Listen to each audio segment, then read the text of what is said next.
Okay, so this is the session for Ilaria Firmian for the 20th of July. All right, so as I was saying, I don't want all of that information and I don't need it. Why don't I want it and why don't I need it? Well, simply because this is your session where we focus on you. So please feel free to tell me how you feel about things, but not give me the whole conversation. It is a waste of your time and a waste of mine. And I want to encourage you to stop explaining everything, because this is one of the things that's creating your stress.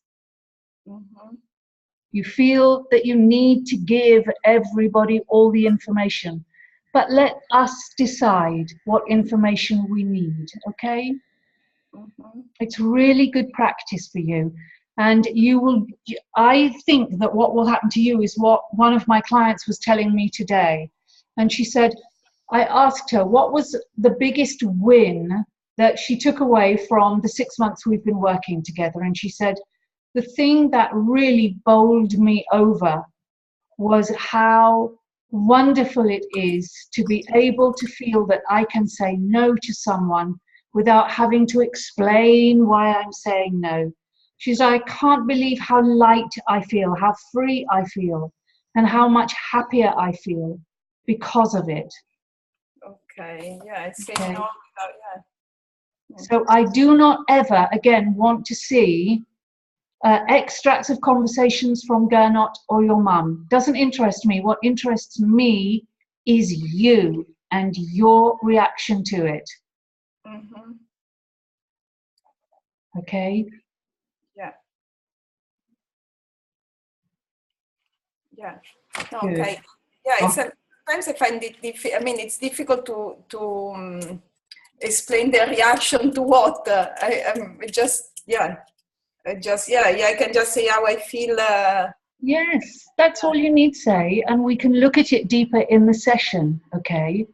Because while you're focusing on what they said, you're not focusing on what you think or what you feel. Mm-hmm. Do you see what's happening here?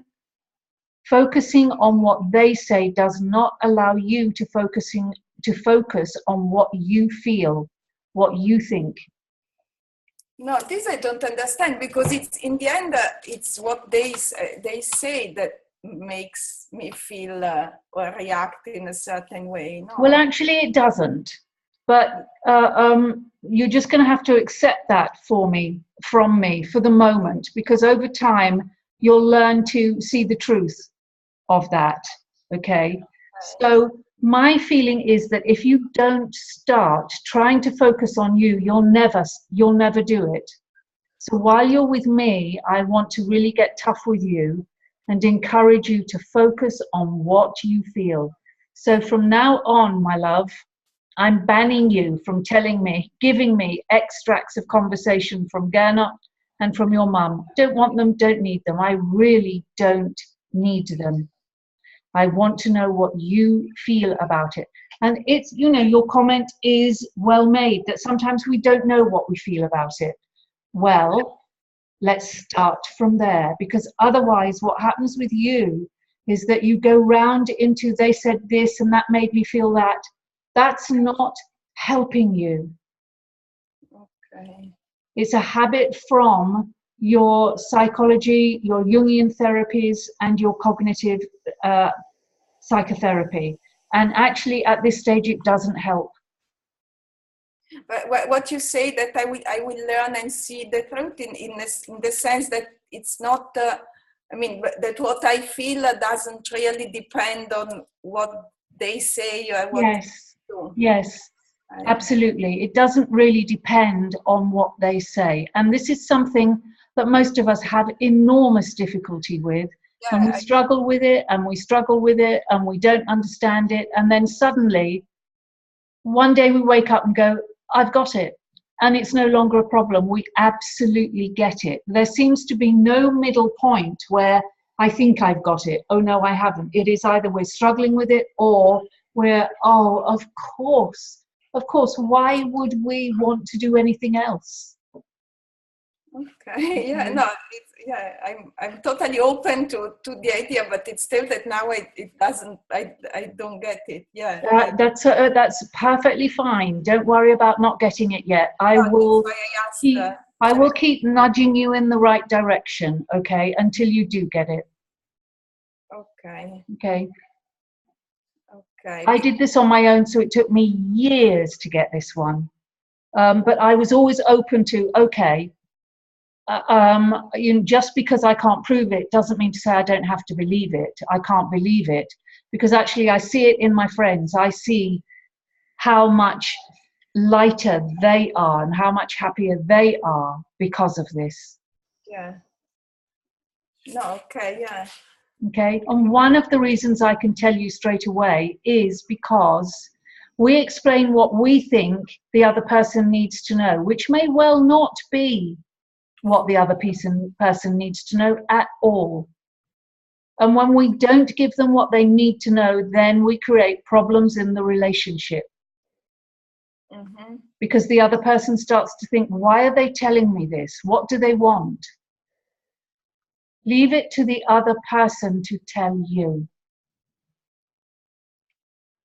Okay. No, but what I was saying is the other way around. I mean that when people say something, it's also physical in that sense. Like yesterday, when my dad said no to the cat, I really had a physical reaction. And that's fine. But I don't want you to stop with the physical reaction. The physical reaction is there because your body is communicating something to you. So you can say, I had a strong physical reaction. Tell me what the physical reaction was by all means. You know, I had a knot in my stomach. I wanted to cry, whatever you feel. And then say, I don't understand what it means. But don't tell me in detail what the other person said. Don't copy stuff from your phone to Evernote. It's a total waste of our time and energy. Doesn't help me, help you. Okay. All right? Yeah. In fact, what it does is it takes time away from you. It's easy for us to focus on their issues and help you by saying, oh, don't worry, they're just feeling this. But that doesn't give you the skill I want to share with you. And the skill is, how do I feel good in myself, no matter how strong the wind is around me, no matter how angry or upset at me people are around me? How can I keep my center? It's about this competence that we call in English resilience. And it is a marker for success, how resilient we are. Yeah, I use it a lot in work, resilience. Yes, work, yes. Climate change, it's one of the concepts we use a lot, yeah. Okay, so resilience is about feeling bad, but picking ourselves up, dusting ourselves down and getting back into it. If this doesn't work, we'll try something else. If that doesn't work, we'll try another. We never give up. We never let what's happening around us lose sight of our goal or our vision. Okay. So we go from recognize, I'm upset now, to accept and choose. And choose is about, but what do I want to do that will make me feel better? Can I stroke the cat for 5 minutes? Can I put a brilliant record on and dance to it for 5 minutes? Can I make myself a lovely cup of mint tea or a lovely espresso? What do I want to do that will make me feel better? So we go from recognize and accept to choose. That's resilience, because then there's no space in between where we feel like shit. I'm recording this session, so you've got it all to listen to, all right? Yeah. All right. So,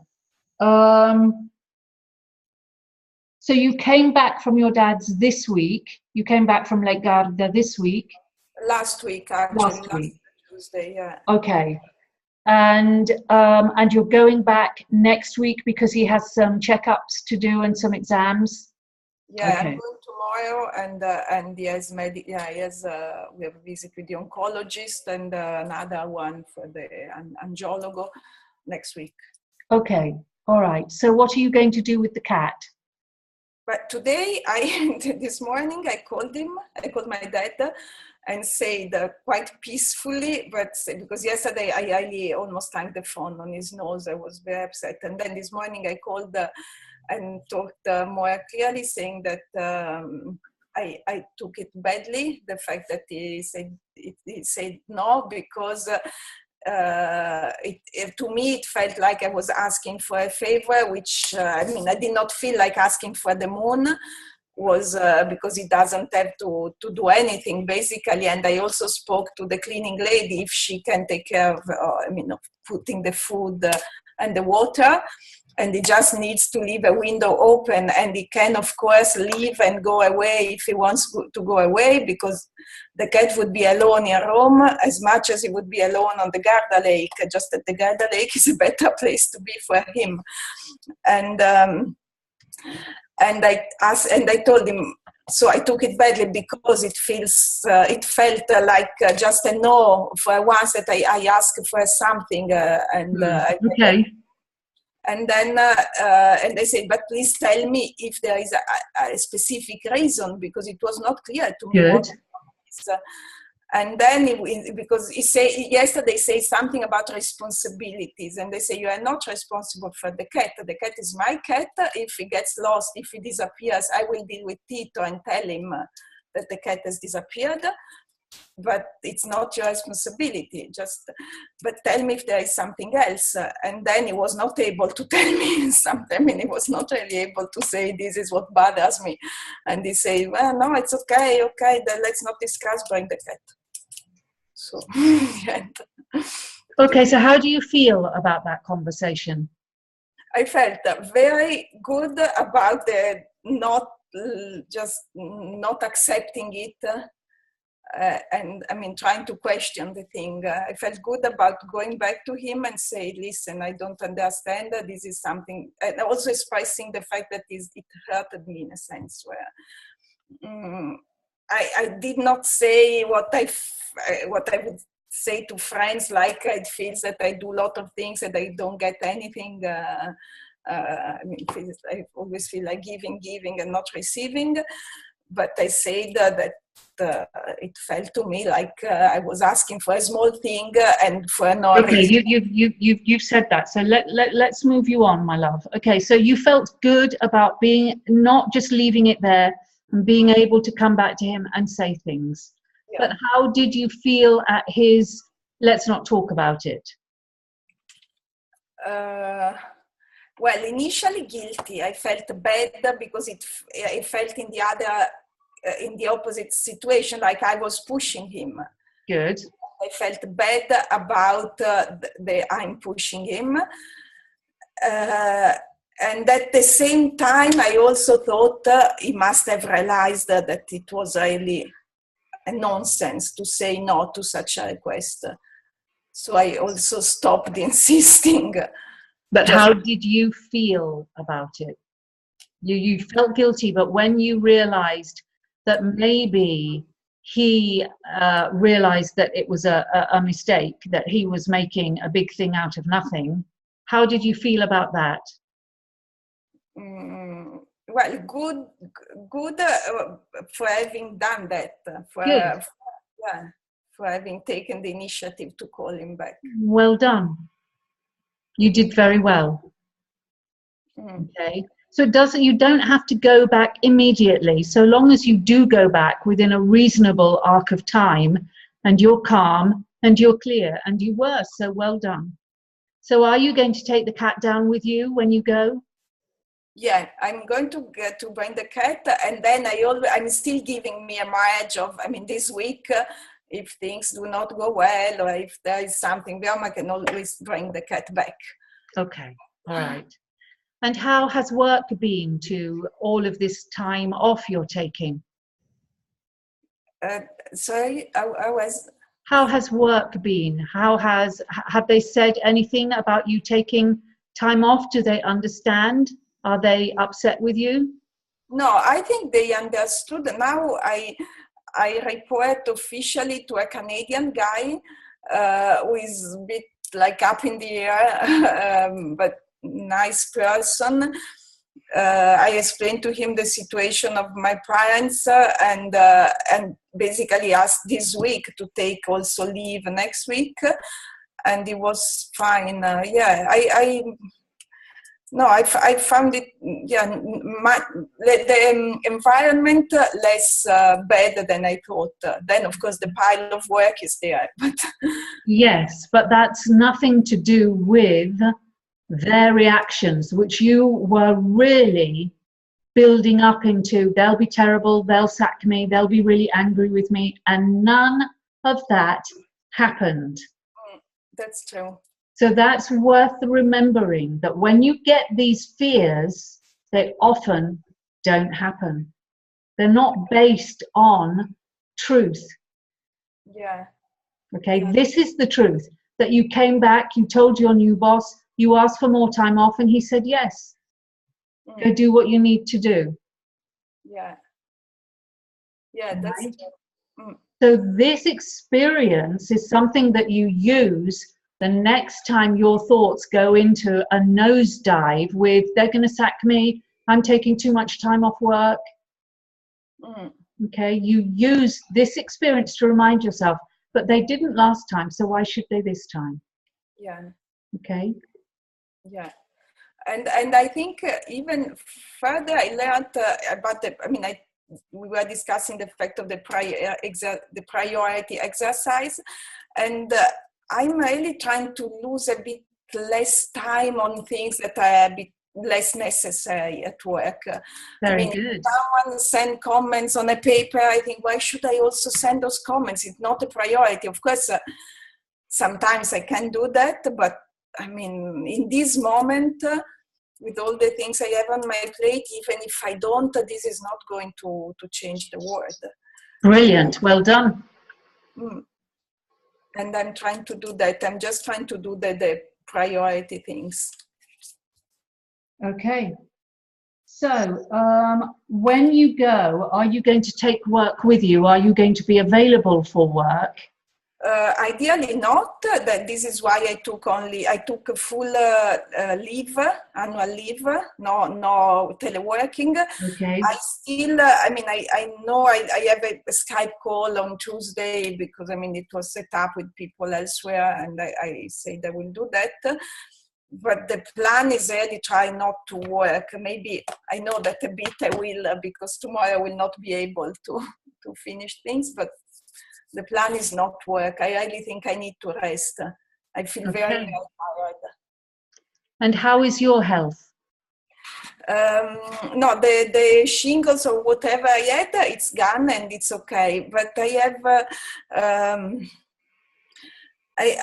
I feel very tired. I think I don't sleep enough. Last night I woke up, I couldn't sleep. In the end, last night I took Xanax, which I was not taking for a long time. But because I had this night discussion with my dad and in general in my head. And the thing I noticed that I don't know if the way to deal with anxiety, that I keep on eating stuff all the time, especially at night. I eat, then I feel bad. Do you know why you go for junk food? It feels like I need sweet stuff all the time, and I don't know. Yeah, it's because the brain can release this hormone called serotonin. And serotonin is what is called by many scientists who are trying to explain its function to non-scientists. They call it the bonding hormone. Because it's what babies and their mothers release when they bond. So every time we feel loved by someone or something like a cat, our brains release serotonin that floods our body. It's a real feel-good hormone. So that's why people eat such a lot of chocolate, and that's why we eat junk food. There is a direct link between the extra sugar in junk food and the release of serotonin. So to do it for a while is okay, but it's always best to know why you're doing it. Right, no, definitely. Okay, because then you can go, okay, well, if I feel like a hamburger, I'll have a hamburger. And when I get back to Rome, I'll get back to my diet again. Okay. You've got a stressful period. You've got two very ill parents. So be kind to yourself, be accepting, but just recognize, don't have no judgment, just recognize I'm eating my junk food. One of my friends used to call it my unloved food. Well, actually, I called it my unloved food. And she started saying, what a great name. Because Yeah. I used to eat biscuits. Because as a child, when I knew I wasn't loved, I would rush into the house, get biscuits, and get out again. Yeah. So biscuits were my unloved food. And I noticed how I always ate them when I felt rejected. Yeah. It's a very nice name. I think it's a perfect name. It describes it perfectly, doesn't it? It's our unloved food. So what's to judge? We don't feel loved. Yeah.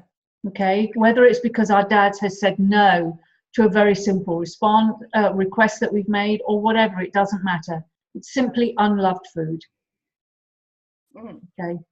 Yeah. Okay. No, it's good. I didn't know this link with the serotonin. Makes sense. Okay. Yeah. The beauty of knowing that it's your unloved food means that you're not fighting it. You're not fighting yourself. You're not criticizing yourself. You're not using the verbs of obligation like should, must, need to. You know, you ought to know better. You shouldn't be eating this stuff. You know, take a carrot instead. You don't want a carrot. You want serotonin, okay? So accept it, because that will make it easier for you to say, well, as soon as I feel more loved again, I'll go back to my loving food that shows me I love me. Yeah. Okay. It's interesting. I tell you something that, I thought instead, I was already kind of judging myself and thinking that all this need for food came out of a sort of anxiety. And sometimes I even thought, because in the evening I have this phone call with the architect. We are still in touch. We call each other every day, but it's still a bit of a loving friendship, not very clear. I don't know. And I thought it must be something that generates anxiety, because after the call, then especially in the evening before going to bed, then I feel the need for this this sugar and food, and I thought it was I thought, okay, then it means that if I have this need, it's because I'm getting more anxious during the call. But I think it's much more of a need that I have throughout the day also, and having a very loving phone call, while it can leave you feeling loved, it can also be quite painful when you realize how much you miss that feeling of being loved. Yeah, but also I think I don't feel much loved. I have doubts. It's not. I don't think it's something that generates too much of. But I think it's really the unloved food is the perfect definition, because it is how I feel now. I totally unloved on all. Go with that, but do not use it to beat yourself up with. Okay. No. Okay. All right. No, I'm also trying not to. But yeah, it depends on the moment. Yeah, of course. Remember, you always have a choice to use your brain as a weapon. If you use it as a weapon, you will beat yourself up with the fact that you're eating your unloved food. If you use it as a tool, then you will say, okay, I'm eating my unloved food, and I'm just going to enjoy it while I'm eating it, because that will help me get back to loved food sooner. That's the difference between the weapon and the tool. Okay. Yeah. So make sure you use these things as a tool and not a weapon. And okay, if you start using it as a weapon, just bring yourself back out of it, recognize what you're doing, and choose to use your mind as a tool. Okay, yeah. Yeah, I'm shifting. There are moments in which I think I manage to use it as a tool. You do. I've noticed it. So I know that you can do it. Yeah. All right. So, and you won't do it all the time, but focus on doing it as often as you can. That's all. Yeah. Okay, Yeah. good. Now, what else would you like to look at from your notes that you gave me? Yeah, I must say that already this aspect of the, I mean, I feel much clearer about how I feel after this 20-minute conversation, like that it's really the unloved, I really feel unloved in this moment, which I think makes sense for the current situation. I mean, it's not too strange. Why are you feeling unloved in this situation? Unloved in the platonic sense of the word, not in the romantic sense of the word. Why are you feeling unloved? I understand with your father and your mum and Gernot, but he's moving away. So, but what about the architect? What makes you feel unloved about him? No, with him it's more than the unloved is. That's it's more than not understood, which then to me often Is you're feeling unloved? Yes. So why don't you feel understood with him? I think we are very different persons and we are a different level of I don't know if it's empathy or it's don't know. Sometimes maybe it's also the way he communicates things, and also I think I'm also not. I mean, not that convinced by. I mean, I like him, but not that much. Do you like him as a friend? Would you be happy to have him as a friend that you see every time you go to Garda? Yeah, probably yes. Yeah. Well, then just bear that in mind. He's a friend to you, nothing more. And then you can enjoy what he can offer you. Yeah. Okay. Yeah, they need to go back to this situation. Yeah, which is, I mean, in the end, nothing. We did not sleep together. I mean, nothing happened different. But then there is a lot of. Sometimes he uses this expression like we are together, and I feel immediately like, oh, I'm not sure. Yeah, I don't know. Well, honor those feelings. Oh, I'm not sure. And if you think, well, I would like him as a friend, but nothing more, then just treat him as a friend so you're clear. Okay. And then you don't waste time and energy thinking, well, am I loved? Does he love me? Do I really want him? Is he the right partner for me? Because it looks as though you don't want that. Yeah. So don't waste time with going there. You don't want it. Close the book on that. But having male friends is lovely. Yeah, sure. Yeah, I think I already went. I don't know. I'm not clear with myself. I don't know what I want, and I have this thing of like I don't want to think about it now. So yeah. I keep on removing the thought. But it's true that we went. I mean, it's something like that. Now the situation is a bit weird together, but no one knows because we don't want people to know. I don't want my dad and other people to know. He doesn't want the family to know. And initially maybe then when I'm there and I spend a bit more time with him will be different. I really don't know. I think it's too early to say. Because when I was there, I was happier.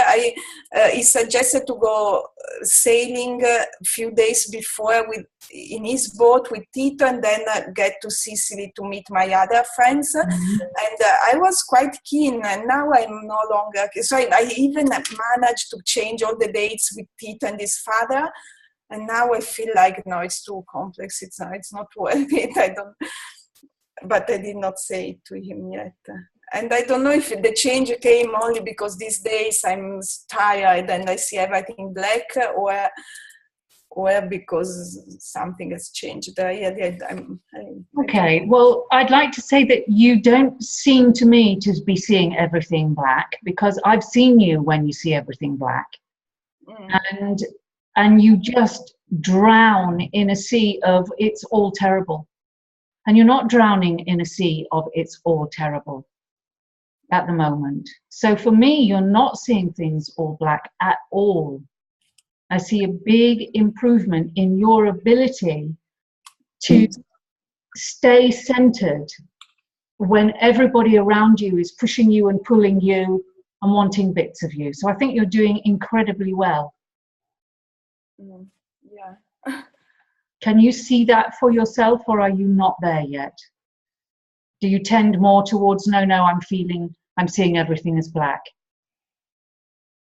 No, I was bent towards that, but in the end, no, it's also true that I still do my things.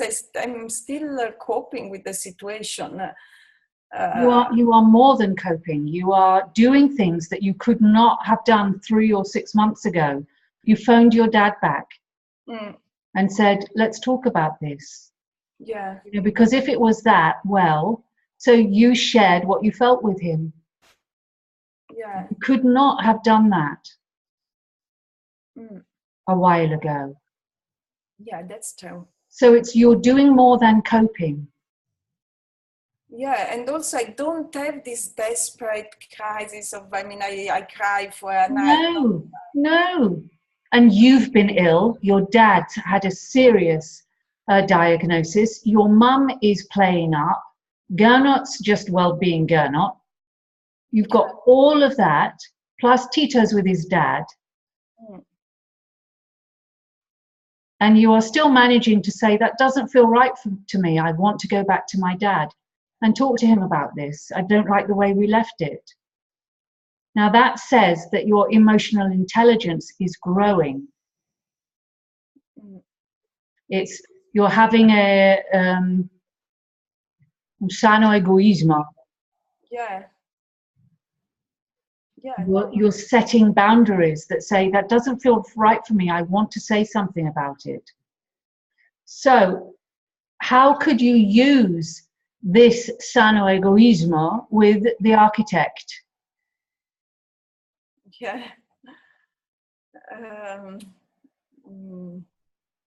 Yeah, maybe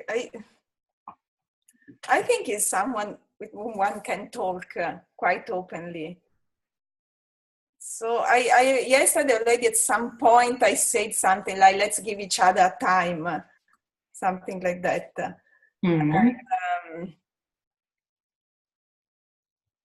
Yeah, maybe I'm also able to have this kind of conversation with him. Or also, let's see, maybe once we are there, I'm more,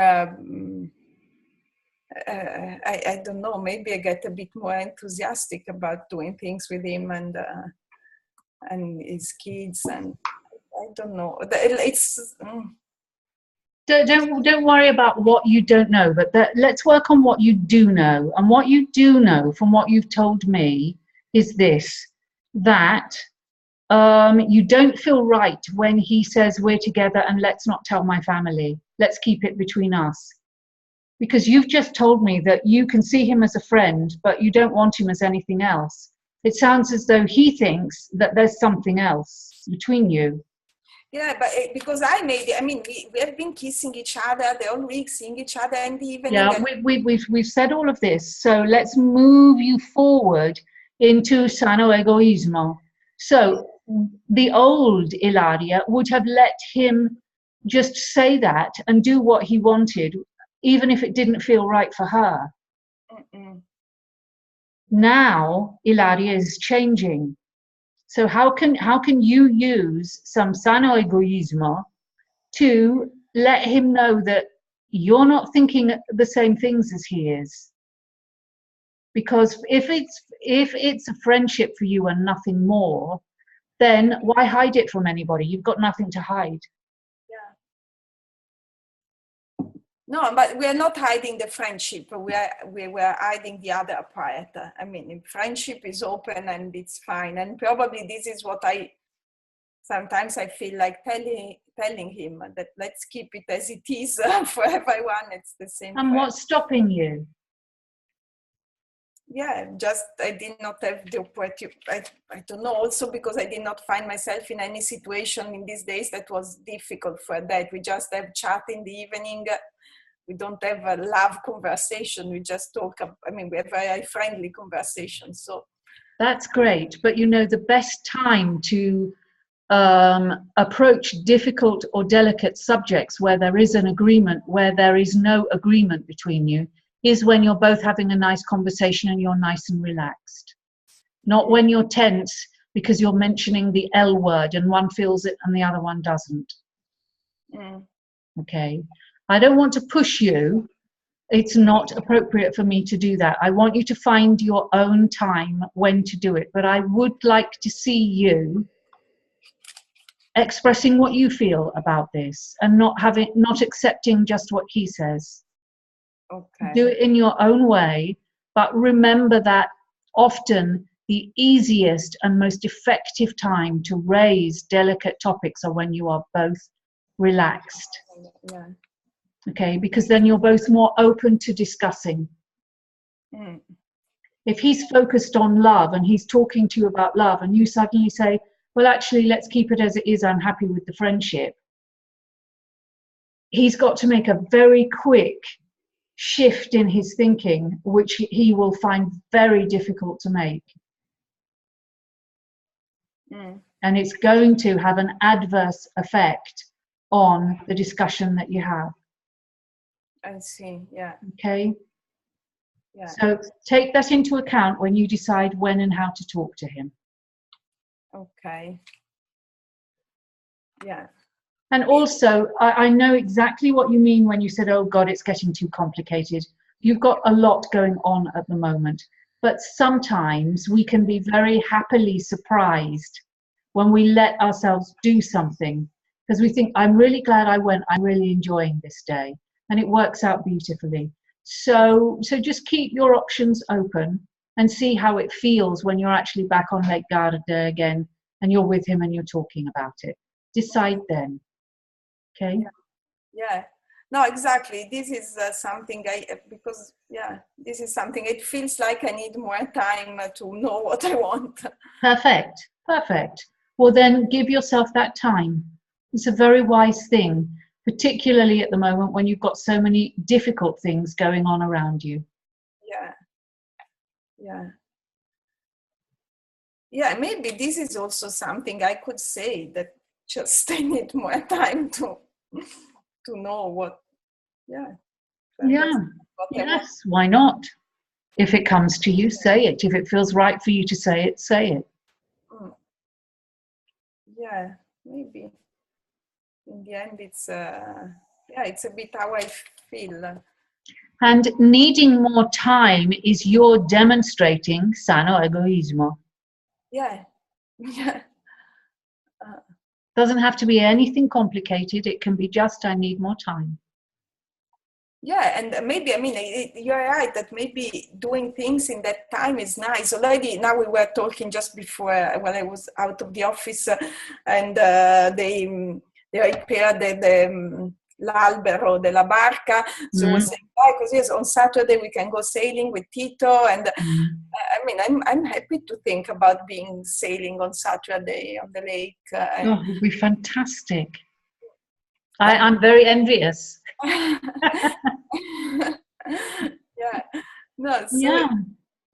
So a day away from it all with your son, Tito will love it, I'm sure. Yeah, it does, sure. So, you know, why, if you feel that you want to do it, then do it. And just do it lightly. Don't think about what it means or what it doesn't mean. Just enjoy the time, okay? Have a nice day. You've earned it. Yeah, no, exactly. This is what happened in the week I was there with him. I really enjoyed the time, the fact of going, he's someone who goes walking, hiking and sailing, and I like doing these things, and that was mainly it. And then, we have also been kissing a bit, but that was not the center of it. I don't think even for him it was the center of it. So, well, having a friend who enjoys the same hobbies as you do is just fantastic. Yeah. So see how you feel about it. Yeah. Okay, what else is there? Some Something else time ago. you'd like to work through with me? Um, um, maybe still, I know I would love not to bring it up again, but maybe a bit of the managing Gernot and the thought of him. And Okay, all right. Well, what has happened that makes you want to manage him? no, I mean, manage, no, it's true. There's nothing, it's more with myself, with the idea and the thought and how I feel. I mean, what I did so far, okay, one thing, I was a bit like when I spoke to my dad this morning. I had a bit of a similar feeling when I wrote to Gernot that this is no longer our journey and I don't want, I mean, he has to leave me, to stay away from me.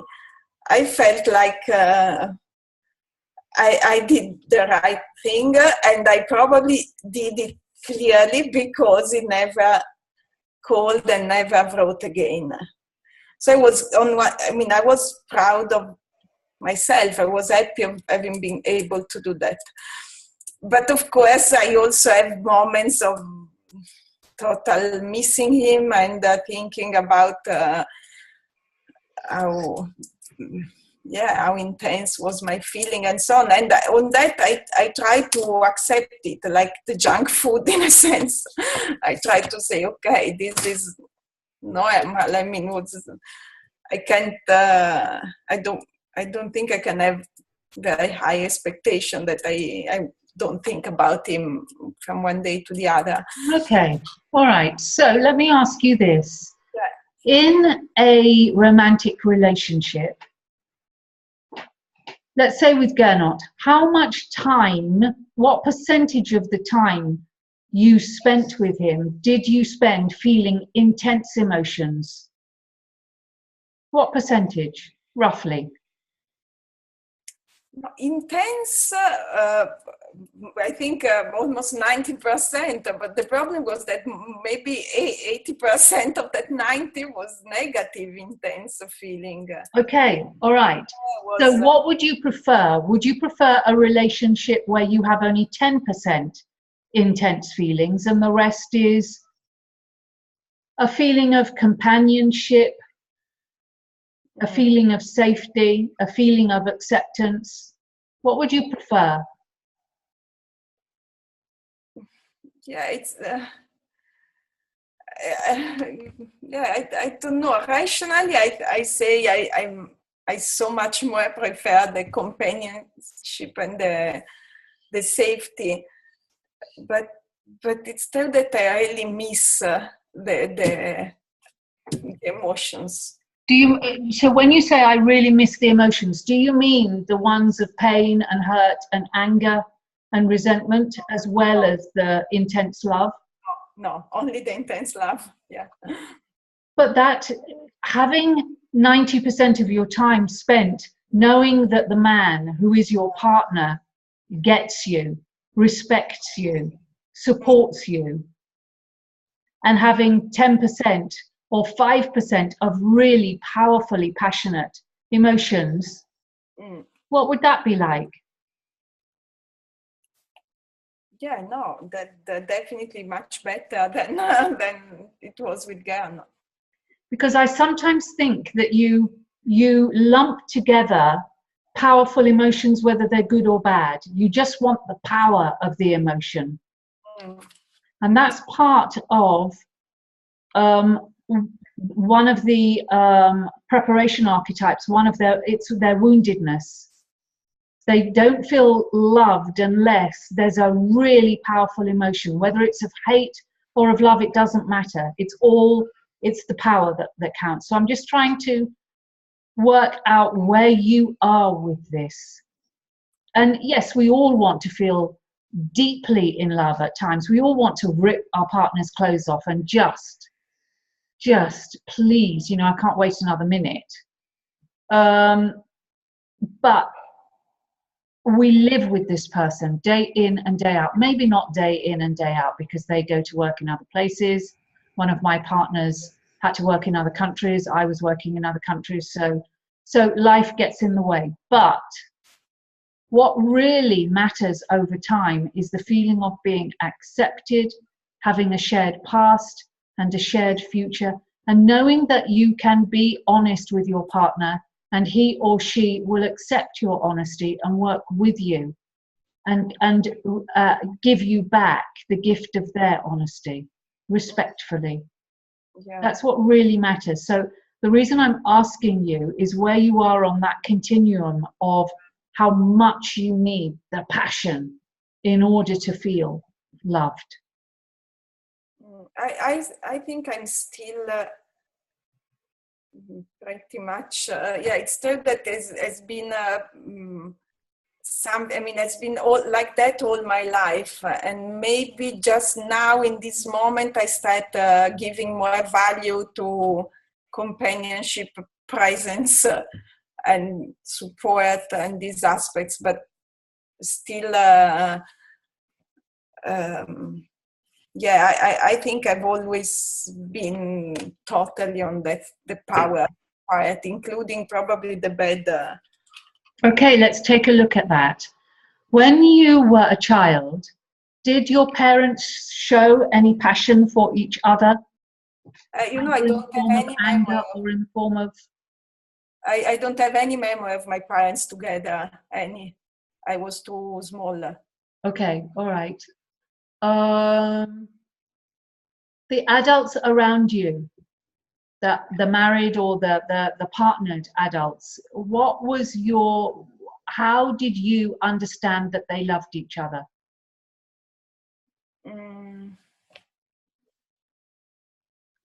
No, I don't. I have now. It's funny you ask me this question, and I have a couple of memories of like parents of a friend who were very like kind of nice and passionate one to the other. Also, they were hugging a lot.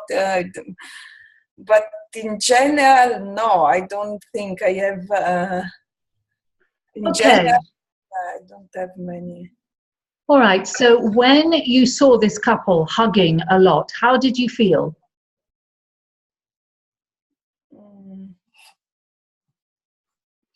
I kind of like them. Yeah, but I found it weird maybe on parents. Yeah, on seeing it on adults. You found it weird? Yeah, I mean not common. Okay, all right. So you found it a fairly unusual. Okay. Yeah, but I found it nice. Yeah. Okay, so you liked it. And how often did you see these friends? Did you only see them very rarely? Did you see them very regularly? No, not regularly, really. And actually, now that I think about it, I don't know why they came to my mind immediately. And I know they also divorced after at some point. Yeah. You what? They divorced. I know that. Okay. So what does that tell you about their relationship then? About all of those hugs? Yeah. I don't know. But maybe there was not a lasting feeling anyway. Yeah, maybe it wasn't. Maybe it wasn't. So, all right. If we don't have a healthy parental role model as a parental unit, so mother and father, if we don't have that, then we tend to get a very idealized idea of what we want from our partner, which is just as unhealthy as the unhealthy role model we've grown up with. My parents fought like cat and dog. They were really violent with each other, but they were both mentally ill. So, Yeah. And I grew up with other role models. None of them were happy. Often they hated each other. So I know this to be true for myself, that I grew up with a very idealized idea of what I wanted in my relationship. I wanted it to be all roses and love. And that's not what a real relationship is made up of. A real lasting relationship is made up of, I am angry at you. I don't want to talk to you right now. I keep telling you to do that. Why aren't you listening to me? Oh, for God's sake. As well as, can we talk about this? I love you. The lust, everything. It has to be a combination of all emotions, okay? So that hopefully they aren't too extreme. It's not that they end up in the middle, but there's a little bit of the outside extreme emotions and a lot of the inside middle ground.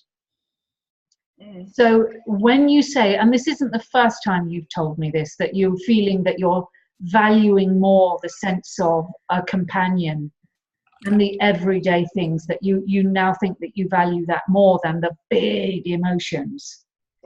It's a really good sign, because it means you're leaving that child's wounded role model behind, and you're building one that's much healthier.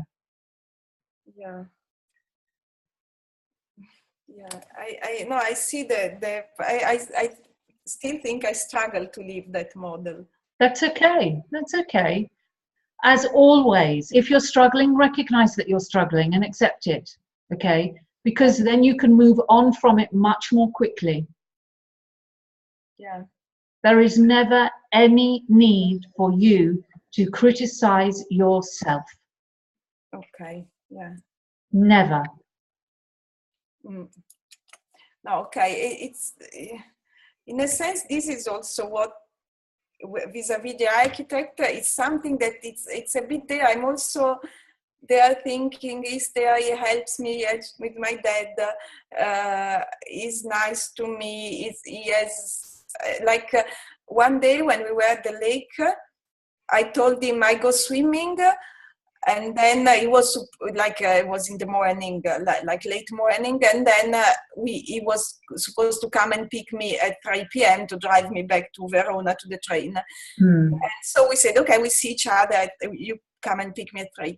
And I went swimming, and when I went for a long swim, and I was coming back, and I saw he was waiting there on the beach, and he stayed like 10 minutes, because then he had also other plans for lunch. He had to go, and I found it such a nice yes. thing.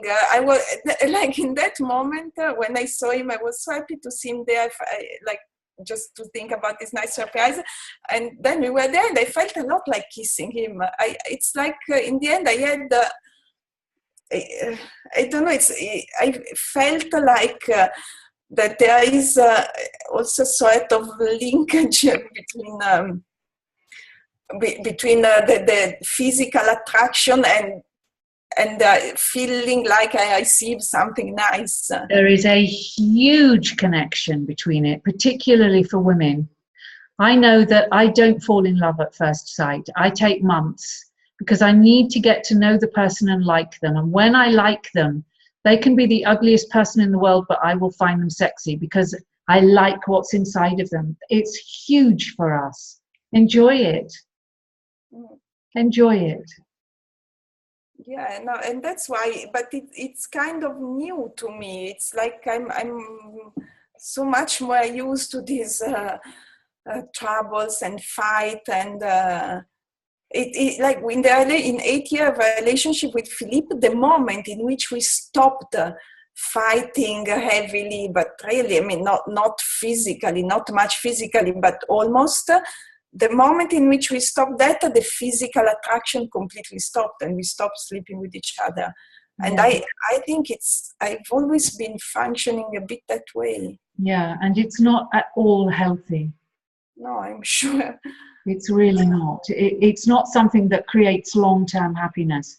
So celebrate the fact that your behavior is far less wounded, that you're beginning to value the quieter emotions, the deeper emotions, the emotions that are really so life-enhancing that you felt really happy and you could have kissed him. Because they make us feel truly loved, not just loved for the moment, but truly seen, valued, and loved. And that's worth its weight in gold. Yeah. Yeah, I think I have a long way to go on this, but it's, yeah, it's something I would Doesn't like. matter. It doesn't matter how long the road is. Yeah, Just recognize what you're doing that is healthier and more loving for you. Okay? Because that way the road will get shorter. You'll make faster progress. yeah, yeah. No, it's. I never thought much about this dynamic I have, but which archetype is this one? You say the one of the powerful emotions. I can't remember now, but it will be on the recording. Okay, yeah. Because I've said quite a bit about powerful emotions today, so I don't remember which part you're talking about. Which part are you referring to? No, the archetype that you see. Oh, I can't remember which archetype it is. It might be I can't remember. I don't want to give you the wrong one. Which are the two archetypes that I've given? No, I didn't give them to you. Yeah, I did give you the two archetypes. now we normally used to work on the caregiver, which I start seeing the healthy and the unhealthy part of it. And the warrior. And also the orphan. The orphan I gave you. Well, it will either be the innocent or the warrior then, because they're the four preparation archetypes. I don't know. I would like a session dedicated to the two archetypes that I gave you, because I'd like to see where you think you are on the continuum from wounded to healed with both of those archetypes, and how well you think you are able to bring them into balance, and what difficulties you're still having to bring them into balance. So unless anything really urgent comes up in next week's session, I suggest that we look at those two archetypes, and you read up on them, and you take some time to reflect on where you are with them, because it's a way to shortcut lots of other problems that come up, because we're going to the root cause. But then you because I remember you started sending me something, and then you decided not to because you thought it was, then I would have gone. It was too much. Yeah, it was too much. So I just gave you an overview, and I've got your photo up on, your image up on a full screen, and I can't get it down. So when we finish this session, equity. Yeah, no, I think now I'm just going to see what I sent you. My healthy orphan and caregiver. Nope. No, but that one I hope, because you told me to create a notebook, and then in the end I did not do the exercise, that one at the time. Oh, okay, all right. But before that, you had sent me, you started wait, where was it? Well, here, it was in the laser session of the 4th, it looks like the 4th to the 9th of June. Oh, okay, all right. It was the laser session that says 4th to 9th of June, and I gave you task to help you balance your orphan, task to help you balance your caregiver.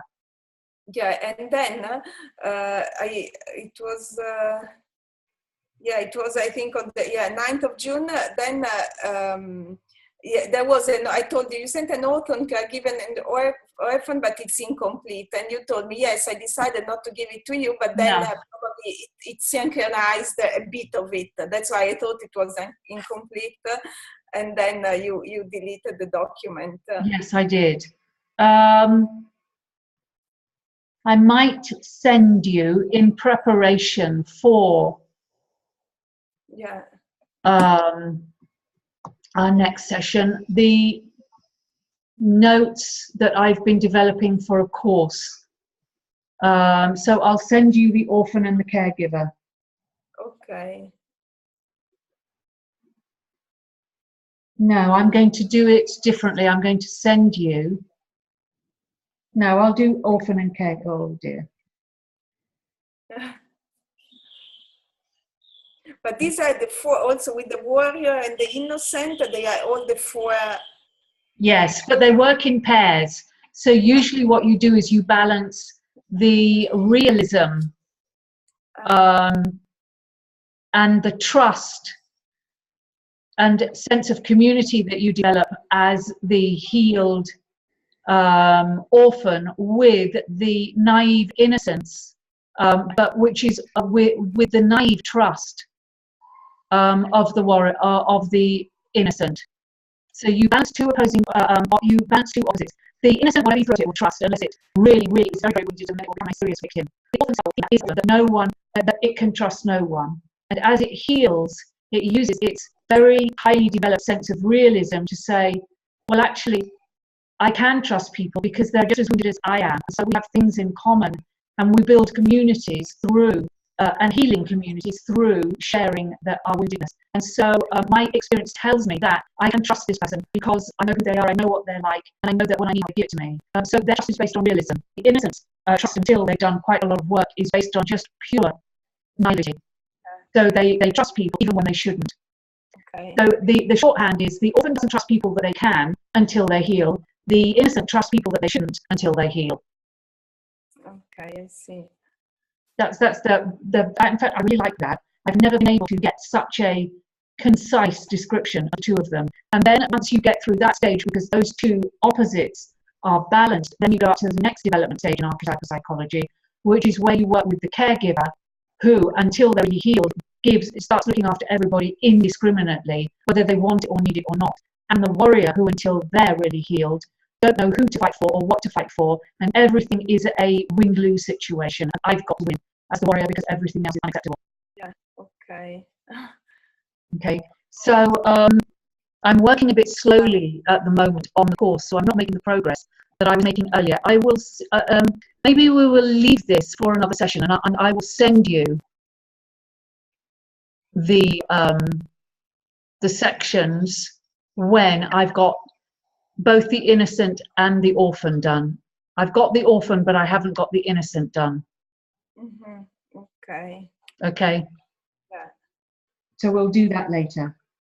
Now, are you happy to continue having a session every week, or do you want to go back to 2 weeks? How do you feel? No, maybe. Oh, maybe 2 weeks would be a reasonable time. Also, before I leave, yeah. Okay. Well, I'm perfectly happy to go with that.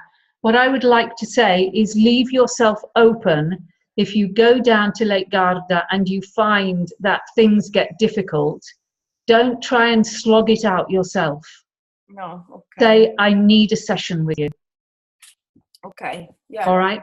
Yeah. Good. Okay, yeah, let's do that. Let's see if things are more or less okay.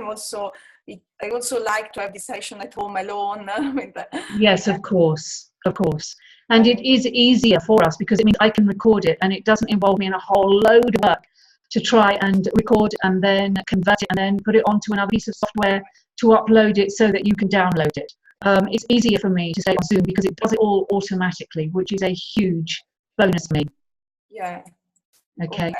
So let's leave it at that. We will go to 2 weeks, but you will see how you go next week when you're down on Lake Garda. And if you want a session, you will just book one. You don't need to tell me, just book one. You can book one, and even if it's on Skype, it's okay from there. Yeah. All right. Okay. All right. Okay. What's your big takeaway from today? Well, I had a lot of I mean, this thing on the unloved food came as well. It's like something, felt like I learned something new. Yes. Yeah. Sense and easier to accept too. And also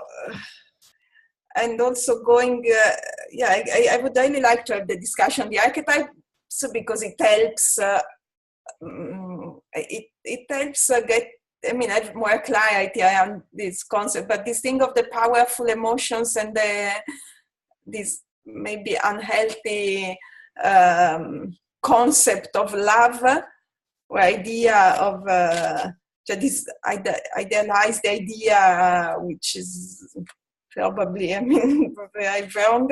I never got that close to that. It was something like I realize it's there and it's big, but I never saw this. No. Well, that's fine. You know, we're seeing it now, so we'll work on it now. Yeah. Okay, what you said was very telling that you think with Gernot you spent 90% of your time in powerful emotions, 80% of which were negative. Yeah. So not healthy. We can do better than that for you. You deserve better. And you're opening up to this, which means that you're ready to look at it in more detail. Good. Well done. I want to go there. Yeah, which is the perfect sign. Let's take advantage of your wanting to go there. Let's go there. Okay. Yeah. Okay. Yeah. All right, my love. Good session. Yeah. And take care when you go down, and enjoy as well. Yeah. All right. Yeah, I try to have sano egoismo also with the architect. It's fine. I think sano egoismo is a really helpful thing for you at the moment. You're really getting the hang of it, and it's good for you to focus on it. Yeah. Okay. So well done. All right. Well, I shall look forward to our next session. See how you've got on. Okay. Okay. All right. Bye-bye. Bye. Thanks.